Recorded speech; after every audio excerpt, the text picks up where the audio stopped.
National Conference ng Association of Catholic Universities of the Philippines ginahiwa sa Bacolod City. Kolaborasyon sa mga Katolikong abulutuan para sa mas masanag nga puturo sentro sang pagtililipod. Yaring balita nga itong gintutukan. Sa sulod sang tatlo kadlaw, tutukan sa mga miyembro, lideres kag student representatives gikan sa 37 ka member schools sa Association of Catholic Universities of the Philippines Incorporated.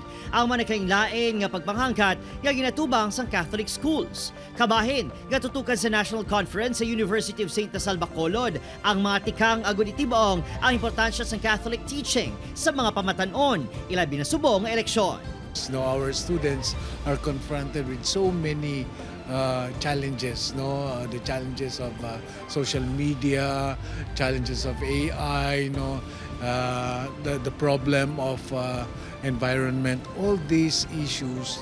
We want our students to be confronted with, find solutions, to the pressing problems. Pag-ako ni Father Sales, dako nga pagpanghangkat ang dalasang teknolohiya kag advancement sa impormasyon sa pagduso sang Catholic principles.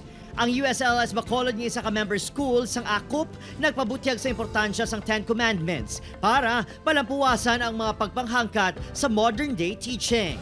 Many things of the things to do and things not to do have not changed.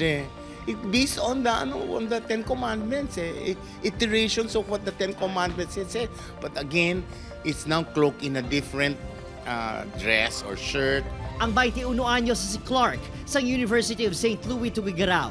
Proud sa kalidad sa edukasyon ngayon nakuha sa Catholic institution. Subong eleksyon, mas kumpiyansa ini sa iya mga pilion santo sa ila natunan.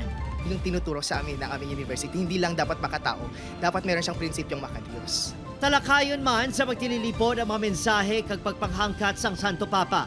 Panel discussion angol sa mga social kag moral challenges sa digital era. Kag ang matika agud magiyahan ang mga pamatanon sa moderno nga panahon.